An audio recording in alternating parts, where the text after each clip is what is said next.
Welcome to Latino Talk TV. I'm your host, Ben Mendez, and I am joined today by Mr. Javier Perez and Chris. Everybody knows Chris Ochoa, our former city council member from San Jacinto. City. Thank you for joining us as our host today. Sure thing. Today we're going to talk to Walmart. Our representative from Walmart is going to tell us all the great things that they're doing in the community. But first, we're going to talk about current events. So our first 15 minutes or so, we're going to talk about current issues. Now, I don't know about you, but I saw the Texans play this weekend. Did y'all get to see the game? Oh, yes. I saw a good part of it. Well, I'm very excited about the season. They actually won a game. I don't know how long it's been, but I hear it's been about a year. 357 days. 357. Who's counting, right? 12 hours, 43 minutes. Man, I will tell you this. The highlight for me was just the Texans defense. J.J. Watt was all over it, and, man, he just impressed. He really showed America, as well as Houston, obviously, why he's worth $100 million. $100 million. Can you believe that? Chump change. I mean, come on. What are you going to do with $100 million? I tell you. And actually, now that you brought that up, Ben, I think one of the reporters asked him, so now that you've got all this money, what are you going to do with it? And he said, man, honestly, I really don't know. I actually Googled what do rich people do because I didn't know what to do with all that money. You just have to ask Ben Mendez. Well, you know what? You know what? That doesn't even include the endorsement money, okay? So we're talking about a lot more than $100 million. It's amazing. Yeah, so it'll be interesting to see how much he brings in. Absolutely. I wouldn't be surprised if he starts breaking some serious records on money generated. Tiger Woods and actually Michael Jordan back in the day, those people brought in a lot of money. So we'll see what happens. He's a classy guy. I mean, he definitely has the household name, J.J. Watt, and everything that he does, it just seems like he's a family man. I see his H-E-B commercials all the time. No offense, Walmart, but I see, he's got these clever advertisers behind him, just bringing out, I think, his character, and that's important. He's just a likable guy. And he often has his mom on the commercials too. Have you noticed that? I'm sorry, but his mom is a babe. His mom is a babe. She is. On Gorgeous lady. the downside, Clowney was Yes. hurt. So we are going to be missing our #1 draft choice, okay, for this year for at least 4 to 6 weeks. 4 to 6 weeks. He had his arthroscopic surgery this morning, and Already?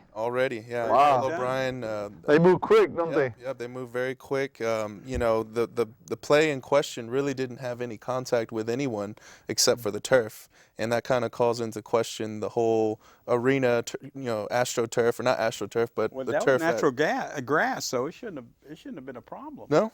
Yeah, it's One natural thing grass. that Whitney Merciless had said to him, and obviously I'm just reading this from the sports reports, but he had talked to Jadeveon right after, and he said, man, I just jumped up, and then I landed on one of the holes in the grass, and sure enough, that's what my injury was, torn meniscus. That's a shame. Yeah. Well, you ready to jump in? I think the Texans need someone. Are you ready? Yeah, right. I'll do that. Yeah. On a bad Put me in, note, Coach. on Put me a in. bad note, I don't know if you're a Dallas Cowboy fan, but the Dallas Cowboys lost.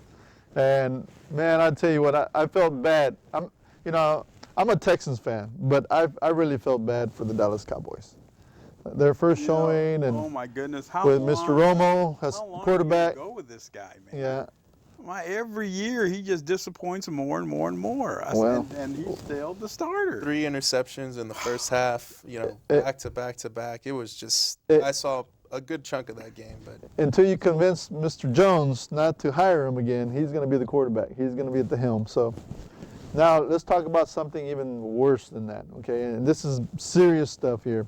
We had, what was his name? Mr. Ray Rice. Ray Rice from the Baltimore Ravens was kicked off his team today. Mm-hmm. He lost his contract for beating up his girlfriend in an elevator, and it was on TV.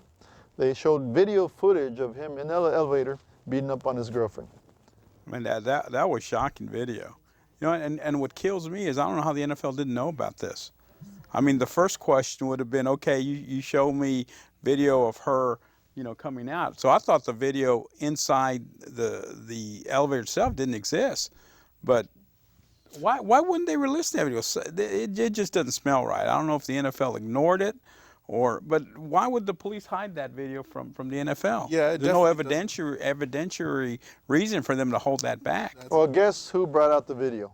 Well, TMZ, of course. Yeah, TMZ has access. Why don't we have access as the public, the general public, right? And you're going to tell me that the NFL couldn't have gotten that access? I said, my goodness. I mean, that was shocking video. I mean, for Ray Rice to do that to his girlfriend was. So you agree with the termination of his conduct? Yeah, I absolutely agree. How about you, Chris? I definitely think that there's an underlying issue here. But it's important to note the severity of what's happened. We're going to take a quick break. When we come back, we're going to continue our discussion. We'll see you in 2 minutes. We're in some trouble. Microphone. Your mic. Your mic's inside.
Welcome back to Latino Talk TV. I guess we had some audio problems, but we're back now. Live TV, you never know what to expect.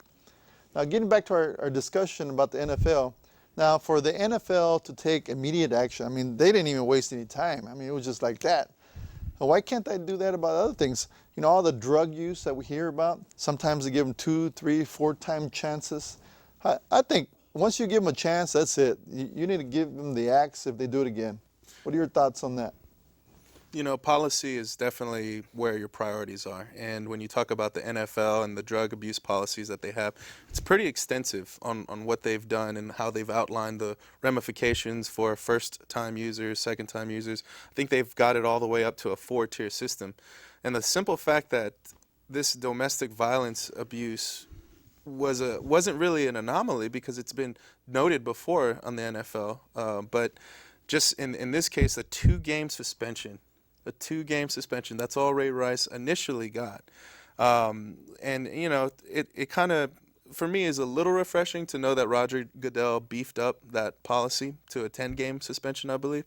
But, you know, the underlying... I think it was an indefinite suspension now, Is it right? indefinite now? Yeah, it's indefinite. Okay. Yeah, I think it is. Yeah, after today, when that movie, the video came out of, you know, the actual assault taking place, it was gruesome to see. It's horrible. Yeah, and I tell you what, we need to take action on other levels as well. I mean, how many times do we talk about sports athletes getting away with things? I mean, can't mention. Well, you know what, Ben, and not just sports athletes. You know, just this weekend, we were talking to one of the new members of the NHPL Leadership Institute. She was hit in the face with a crowbar by her husband. The husband never spent a minute in jail. That's got true. off with probation. It's not just sport, That's you true. know. It's not. You're absolutely right. I mean that was a shocking story. I almost killed this poor woman, and it's not the only time we've heard that. We've had other members that have. I mean, just the stories of of this type of behavior, by Spouses, spouses, boyfriends. boyfriends, whatever, and it's a never-ending story. Let's talk about national level politics. As you know, Obama's immigration policies, there's been a little halt to some of the things that he wanted to do because of the election. What are your thoughts on that, Chris? Purely strategic on the Democratic Party side. Obviously, it is an election year, and any decision made on immigration, such a hot topic, may very well affect the election in November. So definitely strategic on the Democratic Party's part to move that until after the elections in November. I agree. And whenever you have politics get in the way, obviously the election is a big deal because you don't want to lose any seats, whether you're Democrat or Republican or vegetarian, it doesn't matter. You don't want to lose any seats. So obviously they've been talking to the president, his party, and they say it would hurt the party more than it would help. So there's going to be some changes, but not till probably December, maybe even later than that. Right now it's a blame game. The Republicans quickly lashed out at President Obama for calling the politics card, and the Democrats are doing the same thing. The inaction of the border control crisis is what's really delaying this immigration reform from happening. So it's kind of a he said, she said, you're the one to be at fault. And, ultimately, you just got to cut through the politics and realize that there's a lot of children, a lot of immigration that's coming from Central America and even the northern part of Mexico and all of Mexico. And people's lives are being affected. Yeah. So now we're going to get into what our topic is today, which is community involvement. And we have a representative from Walmart. Mr. Daniel Morales is the director, and tell me if I'm wrong, the director of government affairs. That's right. Community relations. So thank you for joining us. Thank you for having me. It's a pleasure to be here with y'all. We don't want to get you mixed up in all the politics over here, but I'm sure you have your own politics over there at Walmart. Well, it's a full contact sport, right? Yeah. But it's important for the community to know what's going on in their neighborhoods. Well, a little birdie told me that you have great history, even before you started working for Walmart. So I'm going to spend a couple minutes talking about you, the person, Sure. not Walmart. Okay. Yeah, of course. Why don't you give us a little history about yourself? Yeah, well, look, I'm originally from Brownsville, from the border. Hey, I'm from the Valley. The Valley, and I think that's why you brought up the Cowboys, right? Because people in the Valley are Cowboy fans. All Cowboy fans. That's right.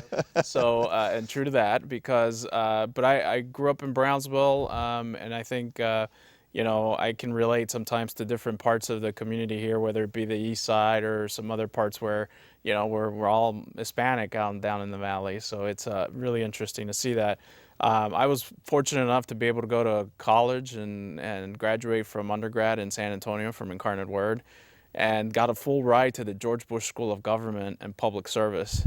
I was in their second class, and so a lot of connections, a lot of opportunity for me there. I was very lucky to do that. And then I spent about a year and a half here working for, back then, tax assessor collector Paul Betancourt. Worked in his office, learned a little bit about, Houston politics. And then I went to Washington, D.C. for 7 years and worked as a political appointee for the Bush administration.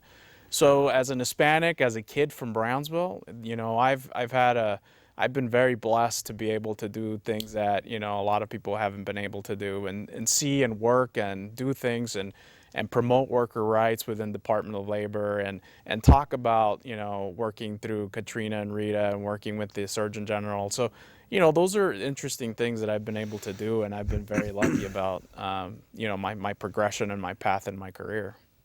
Well, I must say I'm a political appointee myself. I was appointed to stay in my room by my wife. She said, "You Well, stay nothing here, political about that." do the dishes." That's the best kind of appointment. Well, we have a great person here from the Valley. Okay. I had the pleasure of knowing Dan. And he's Dan's done a some great great person. things. And you know what? A lot of times we meet people and we don't know their history. So it's good to know a little bit about Mr. Daniel. Daniel, I will tell you that coming from the Valley, there's an immediate bond. Yeah, that's right. I'm a former Dallas Cowboy fan, turned Texan fan. Yeah. Right, exactly. So you have any questions for Mr. Daniel? What part of Brownsville? So I grew up, well, but back then was the north side of Brownsville, which is close to the mall in Brownsville, and everybody's sort of familiar with that. So people always, what school did you go to? I went to Hannah, That's Hannah High true, School, yeah. and it was a really great experience growing up there. Was there one or two high schools back then? No, back then there was actually already 3 high Oh, schools. was it 3 high schools? Yeah, Okay. 3, maybe even 4. But Okay. yeah, so back at the time, it was a long time ago. I like to think it was only 10 years ago, but that's not the case. Oh man, I'm already celebrating my 10-year high school reunion. Time does fly really, Yeah. really fast. It does, it does. So getting back to your stay in Washington D.C., did you Yeah. actually work at the White House, or did you work in one of the government facilities, or Yeah, so I was basically as a Schedule C, as we're called. I was asked to go work for Secretary Elaine Chao. She was Secretary of Labor at that time. Secretary Chao was very involved in protecting worker rights. And at that point, one of my jobs was ensuring that I work with community organizations to remind them that Hispanic workers, regardless of their immigration status, had rights. And that was something we were doing under the Bush administration. We were doing under Secretary Elaine Chao.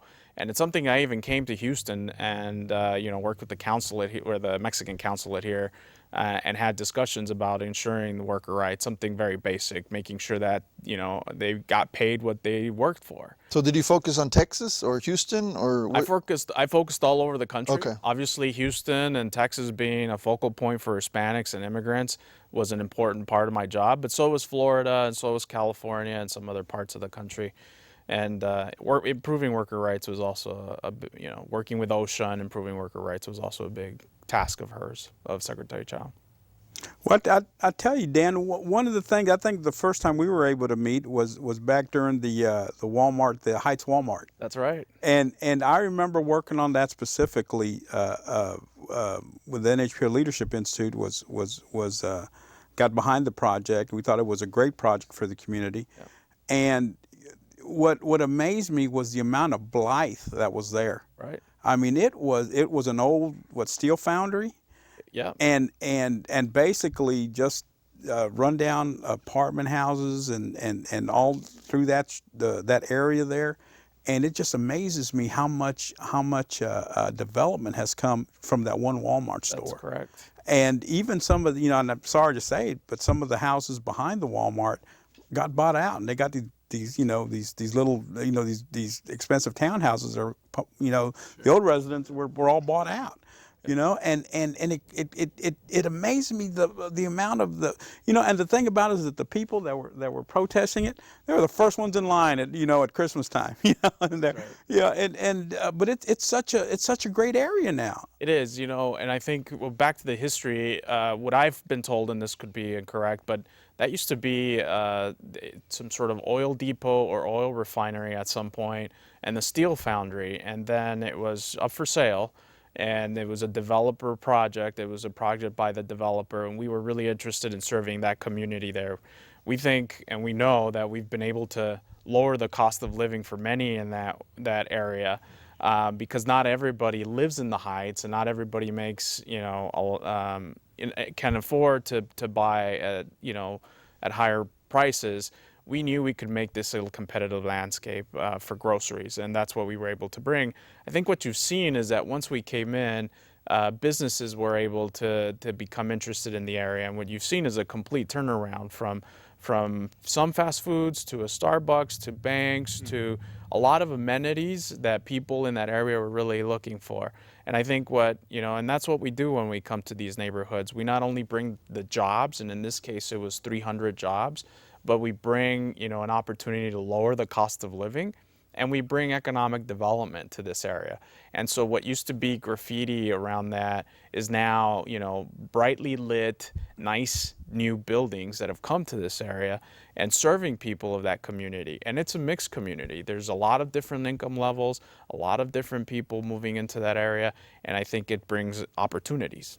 Now, Daniel, was there a single developer? You said Walmart worked with a developer on this specific store location. You're talking about the Heights Yale location. Right, exactly. There's a lot of development, and you have alluded to that. And as well as you, Daniel, there's so much development going on. There's a Starbucks, there's banks, there's a Smash Burger. Right. I've eaten there, really good burgers. Yeah. is that the same developer, or is it participation once you have a Walmart store? Does that kind of attract other developers to invest in that particular community? Well, in this particular case, in that scenario, there was one developer who was bringing in several businesses. What you saw was that another developer now is interested in bringing other businesses nearby that Walmart. We like to think that Walmart was the impetus for this development, for redeveloping that whole area, for bringing more interest in economic development to this part of the city. And you need to take full credit for it, because if it wasn't for Walmart, it would not have happened. We think part of it is our associates. They're coming, they're working, they're also reinvesting their money into that community, and it's sort of something that all together, I think, other businesses and Walmart together have come to change that landscape and to provide products and services that are sorely needed in that area. There's a number on the bottom of your screen. If you would like to participate in this discussion, you can do so. It was live TV, so feel free to call in. Now, my question to you is, I've noticed other Walmarts have the same kind of problems, and when they are talking about creating a new store. Perfect example is on Wayside and 45. You have some very strong Civic Clubs. We call them the River Oaks of the East End, which is Idlewood. Yeah. They're very strong, Yeah. and a lot of money there. And they were strongly against the Walmart building there. And their argument was this is going to create traffic jams, okay? Now, I will tell you. That was the same argument they said in the Heights. That's right. I've been Same there argument. many times, and I haven't seen any traffic jams. And I feel that it's been a great thing for our community in the East End.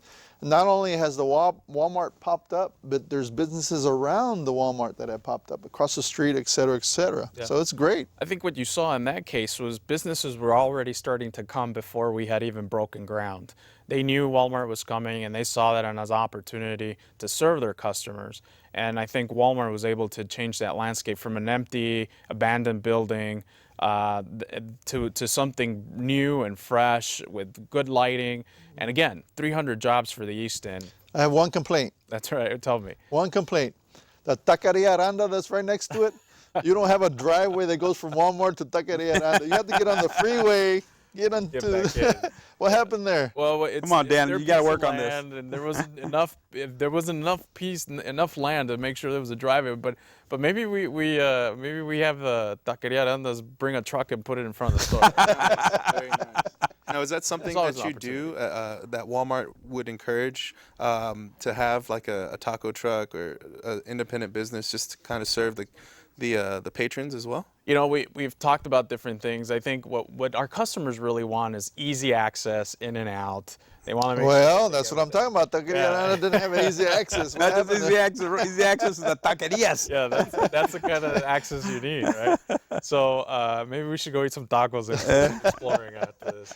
But we're always open to working with the community to see what fits, right? And we're always trying to work with local businesses and even local nonprofits to see how we can use our spaces to help them thrive as well.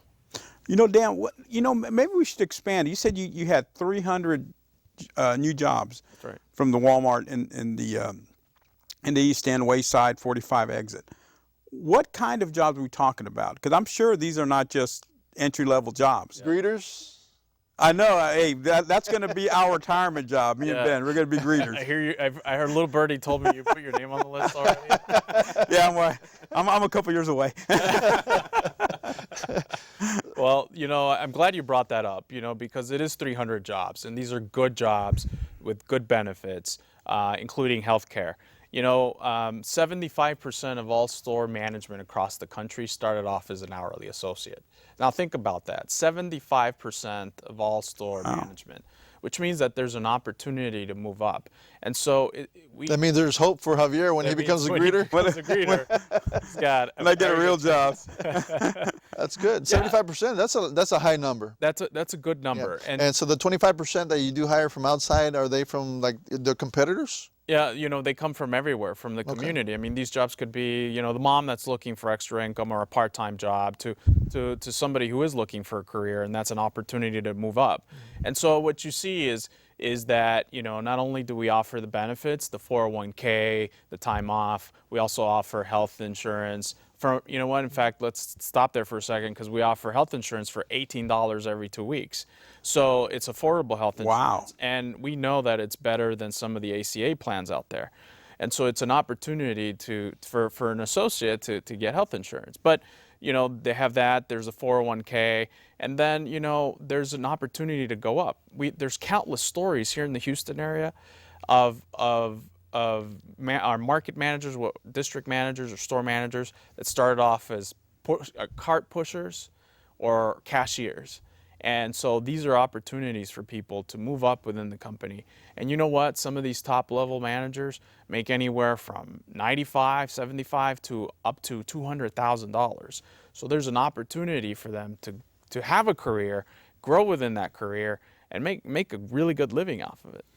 Yeah, Daniel, you're really painting a really good picture about the Walmart organization. You mentioned healthcare, you mentioned insurance, health insurance. Yeah. A lot of people might look at Walmart and peg Walmart as the big bad wolf, so to speak, driving away jobs because you have your store pretty much selling at a better quality and a cheaper rate. Not cheap as in the integrity of the object or, Right. or the product. Lower price. The lower price, absolutely. Absolutely, But the yeah. thing about it is the reason why you're really able to give those the health insurance plan to all of your employees is the big, large group buying power that you have. I mean, right. how many employees are in the Walmart organization? Yeah, you know, there's about 1.3, 1.4 million associates in Walmart stores. And now Walmart is the largest employer in the United States. Isn't that correct? You know, I couldn't verify that, but we are one of the largest private employers in the country. Let me say, I keep fishing for a job here, Ben. let me say no, though. The U.S. welfare system is the largest employer. Man, but that's not work. Come on now. But what, you know, 1.3 or 1.4, I'm sorry, 1.4 million associates in the United States. And I think, you know, it's an opportunity for us to do the right thing for our associates. You know, we've been offering health insurance for a long, long time, ever since I started. Associates have had an opportunity to buy into our health care at very affordable rates.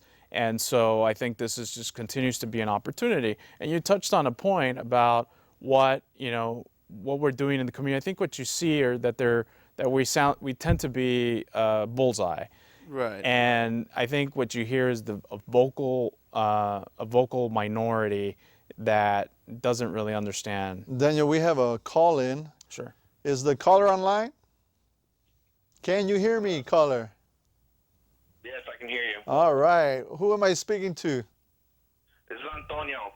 Antonio, what's your question? My question is about Walmart. Why did it take so long for Walmart to build a Walmart in the East End of Wayside?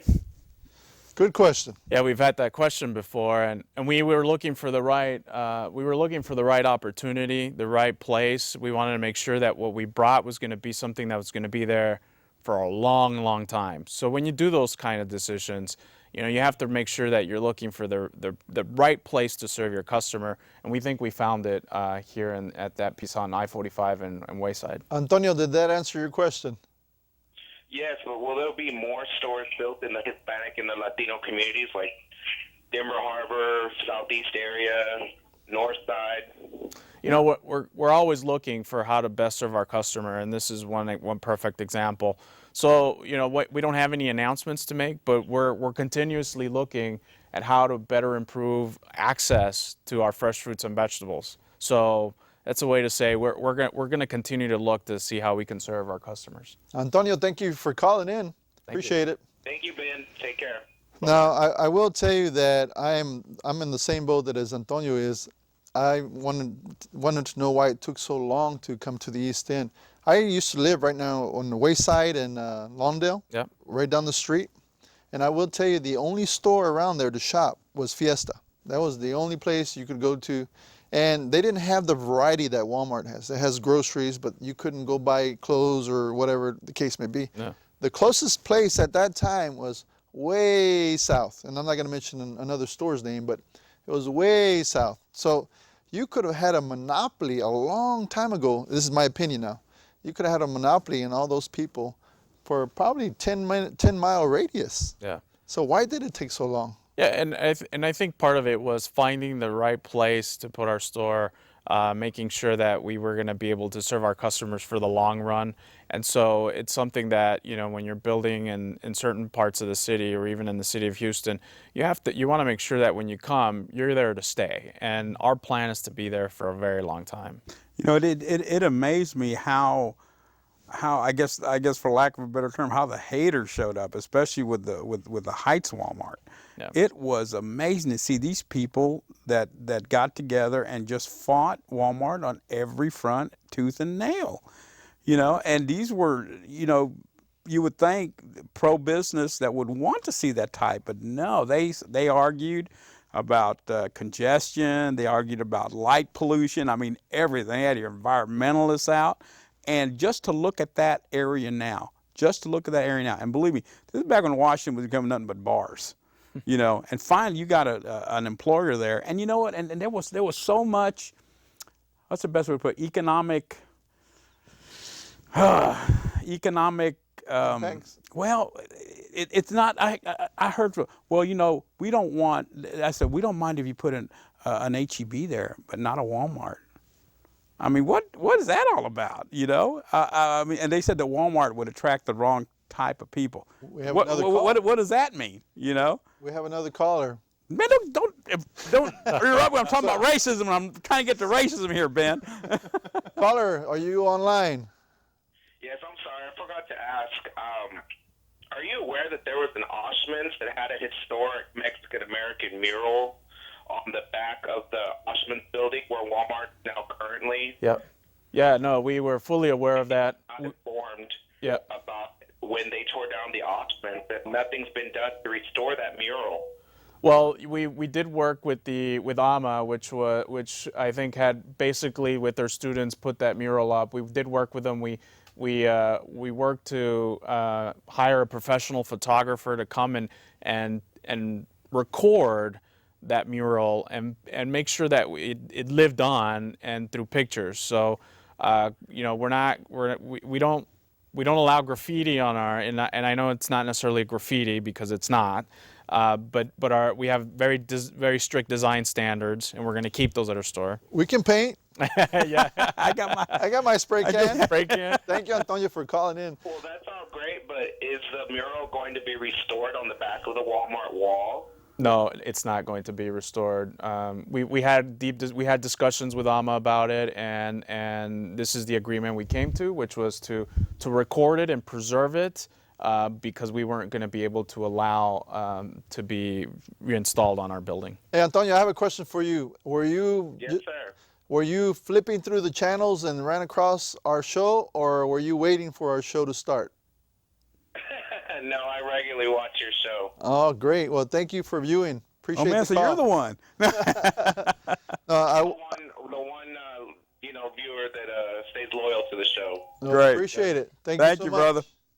Thank you. Take care. Bye-bye. Now, you know, let me ask you something like that that the Latino community identifies as. Why wouldn't they put that back on there? I mean, I know the strict design stuff and all that, but Yeah. that's only something that'll ingratiate you to the community. Yeah, no, and look, it was a very difficult decision, but at some point then also maintaining the mural, ensuring that it was only the mural and not other sort Graffiti. of graffiti, Yeah. and that sort of that small space between graffiti and murals is a very fine line. Yeah. And how do you protect it and how do you change it? But if you take a walk on that side of town, or just, I mean, right here, you know, you'll see that whole area it has a different look. Oh yeah, most definitely. does. You know, it's clean, it's bright, it's airy. You know, that That old hotel, building is gone. that hotel that was there in the corner, I don't know how long it had been abandoned, but it was an eyesore. It was an eyesore. Yeah. And we think that this whole area now has been transformed, and so,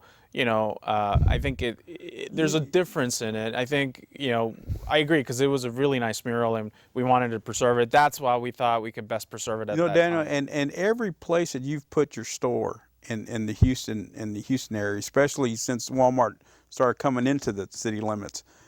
I mean, I don't know of one location that where it's been a detriment. I mean, every location. I'm talking about North Line, talking about Heights, 45 South. I mean, it just made it just made the whole community and it just enriched it. Yeah. You know. Every time we put down a store, what you see is a lot of different other businesses wanting to locate near us, Yeah. and that's because we obviously bring more traffic and business to their small businesses. So it could be a florist, or it could be a bookseller, it could be, you know, somebody, a small business owner that actually owns a franchise.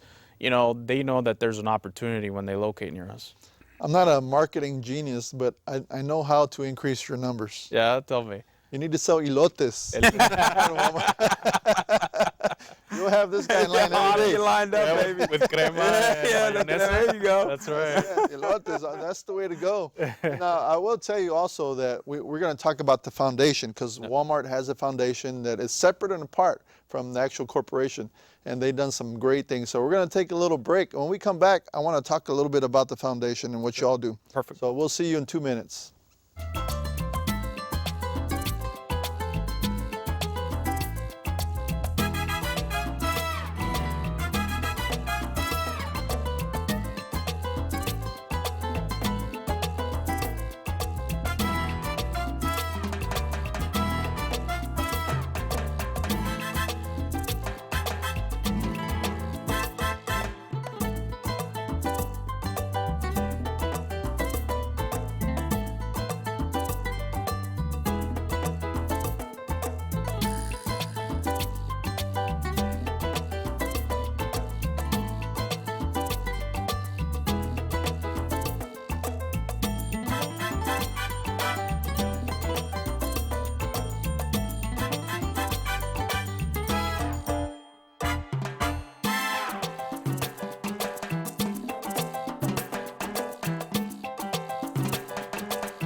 Welcome back to Latino Talk TV. I'm your host, Ben Mendez, and we're in Houston's East End live, by the way. If you want to participate in this show, feel free to call the number on the bottom of your screen and you can ask any questions you'd like.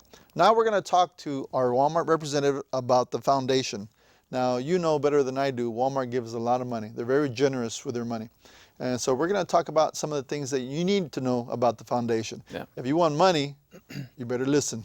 So tell us a little bit of foundation. Yeah. Tell us, first of all, is it a national-based foundation or is it locally-based foundation? Yeah, that's a really good question, because we operate locally and give back locally. We operate nationally, internationally, we give back locally.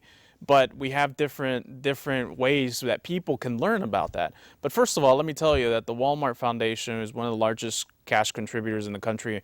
And last year, in 2013, Walmart gave over $1 billion in cash and in kind to organizations all around the country and the world where we operate. A lot of money.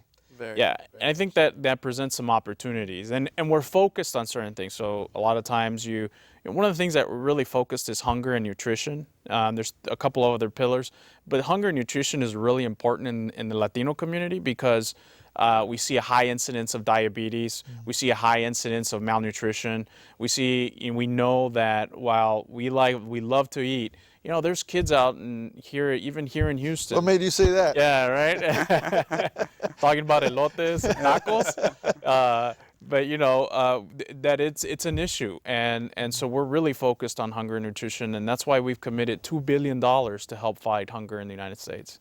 One thing I'm seeing, Daniel, I shop at Walmart. I see now that you have farm-raised organic eggs and milk where it's cage-free, chicken breasts, and you know that speaks to the healthiness of what Walmart is trying to promote. Yeah, I think, you know, we partnered with Wild Oats, which is a nationally recognized brand name for organics, and so we're going to be bringing and making more affordable some of these products that are organics for our customers.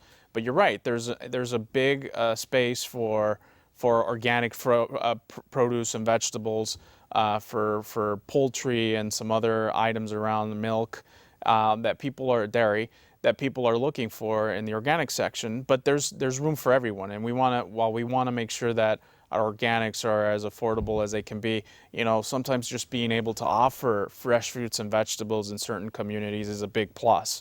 And what you're seeing is access to those, and how, for example, the store on Wayside and I-45, as one example, is making that more available to the community. So the Walmart Foundation has been working with organizations around the Houston area and all across the country, including the Houston Food Bank, to help teach and bring this sort of classes that these organizations are putting together on healthy eating, on how to make better decisions when it comes to food and nutrition.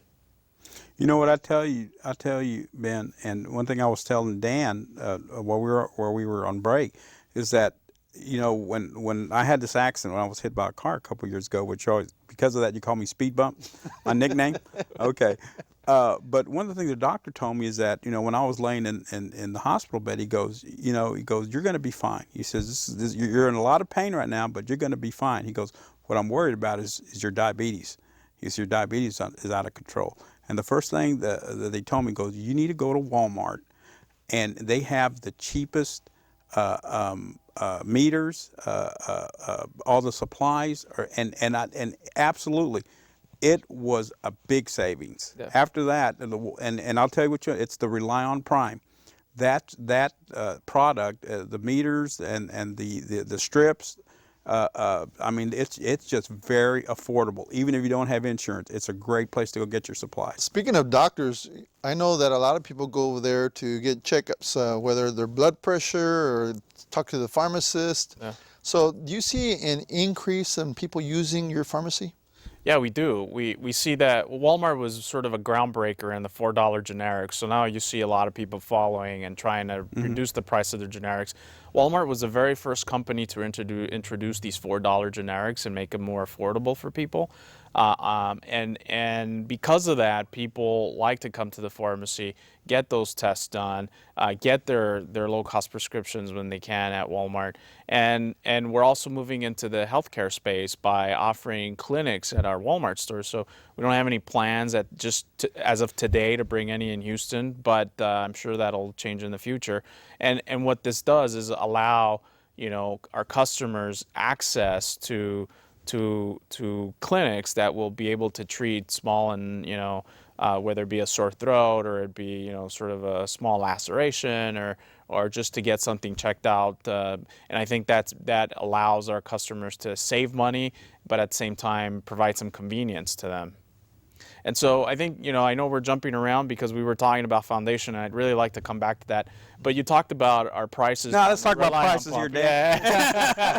Let's talk about tacos. There you go. Yeah, I might be hungry. But, one of the things that we did introduce is a savings catcher, which is this really nifty app where you can, next time you go to Walmart, you scan it, and it'll automatically check all the clips, all the circulars for you.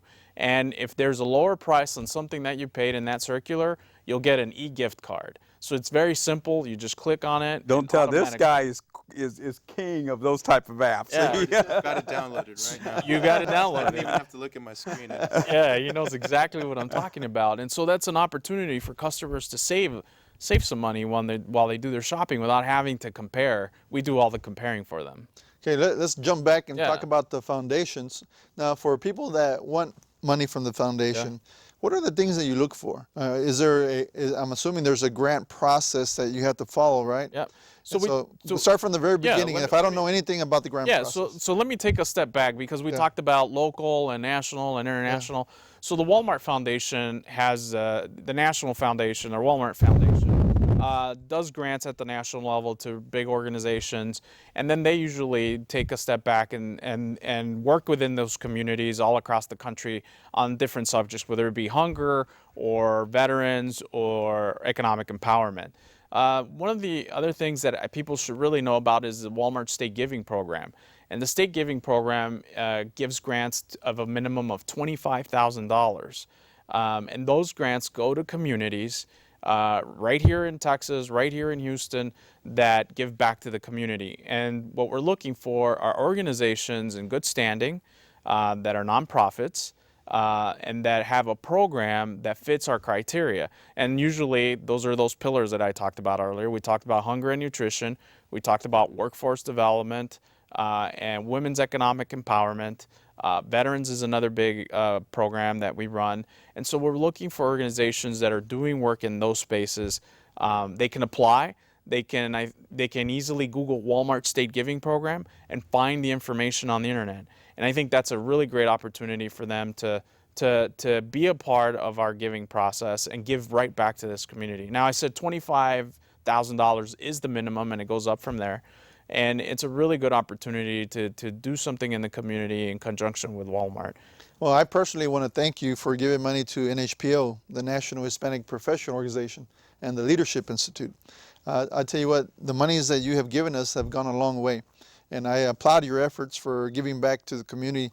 And I know that a lot of times you have many organizations to choose from. I mean, it must be difficult to kind of single out the one that is most important to Walmart as a whole.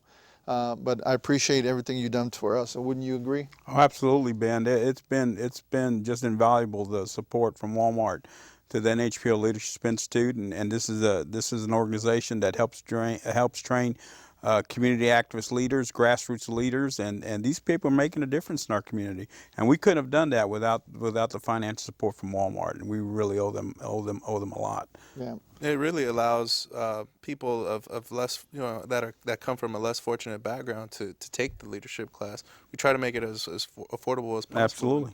Walmart, with their contribution, not only allows the scholarships, but as well as programming costs. And by the way, everybody you see here is part of the Leadership Institute. Oh, that's great. Well, congratulations, because it is a great program.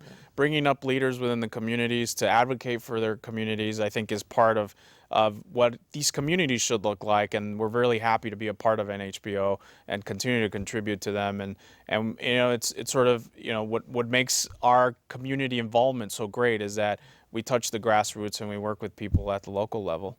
And speaking of local level, sorry to interrupt you, is that we also have our stores that give back to the community. So we talked about the state giving program, and then our stores also give, and there's an application process people can do and go through, and they give smaller grants to the community, and they could be to the local church, to the local PTA.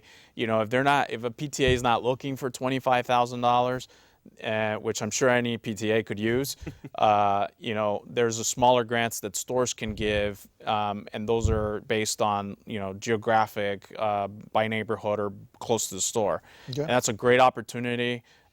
So, for to get instance, farm funding. like if we have, I'm just throwing this out, like if we have a sports team, a Little League team, do y'all donate to the Little League, or you donate to a specific team? How does that work? I mean, and their neighborhood, obviously an organization, so you talked about 25,000 and above for the bigger groups, but for little leagues and stuff like that, how would they approach the manager, or how does that work? Yeah, so that's a really great question. Any organization that's interested in looking at these local funds from the store should go to our website, to foundation.walmart.com, or Google Walmart Foundation, and look for the local giving or facility giving, and so they would apply.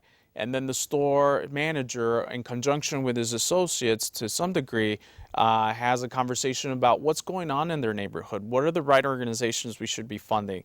Is there a small festival, or is there a need in this community that we need to be addressing? And they take those funds that they have and grant them out to help those organizations in our local community. And from my experience as well, Ben, a while back, maybe a couple of years ago, we had a Christmas dinner for families that couldn't really afford presents, and we had a dinner, and we had bought gifts as well. I went to our local Walmart, and they gave us a $100 gift card to buy some things for the event. So good. And really, we didn't go online. We just had the letterhead, and I believe her name was Maria, who I spoke with at my local Walmart, and she was the general manager. And within a couple of days, she said, "Here, I've got this gift card for you. Just come pick it up when you're ready." So it's really that simple. That's fantastic. You know what's really impressed me about Walmart and their whole giving capacity is that, we went to Walmart, and Ben, and you can attest to this.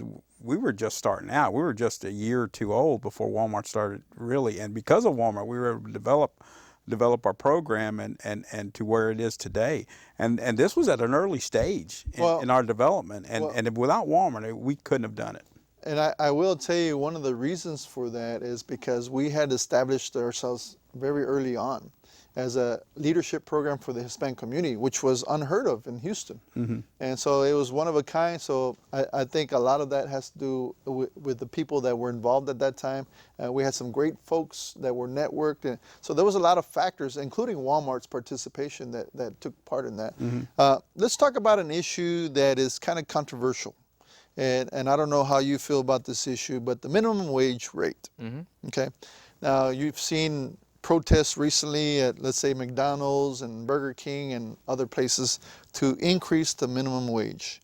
So what are your thoughts as far as Walmart is concerned about minimum wage? Well, first of all, I think the biggest misconception is that Walmart is the big minimum wage payer, and that is completely wrong.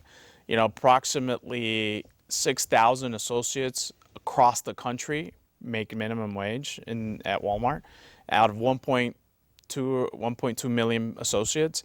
So as you can see, our numbers are really small. Our average hourly wage for a full-time associate in the state of Texas is $12.48 an hour. So you mean Javier can actually make more than $10 an hour? Holy smokes! We're gonna get him a vest soon, right? I'm out of here, dude. I'm at Walmart. Yeah. Wait, don't take your mic off just yet. Don't take it off. You know, how much do I pay you to be on the show? Yeah. You just gave me a raise to 0.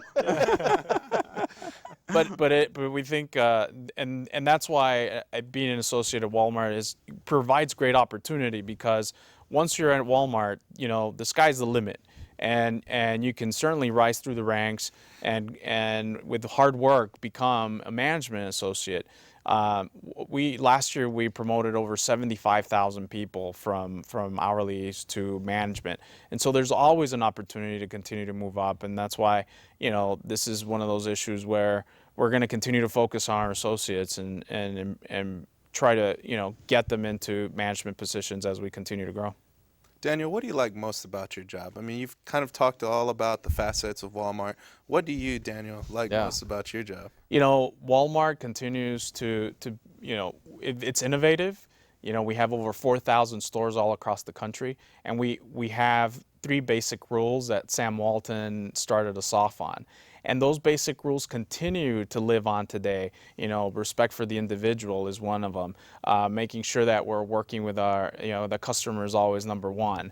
Those are some of the things that make Walmart so interesting, because we're always looking at how do we make life better for our customers? How do we save them money, and how do they live better? And so my goal in government and community relations is, what can we do every single day to make our customers' lives better? So it's a mission for me. Taqueria Aranda, driveway, wayside, and Elotes.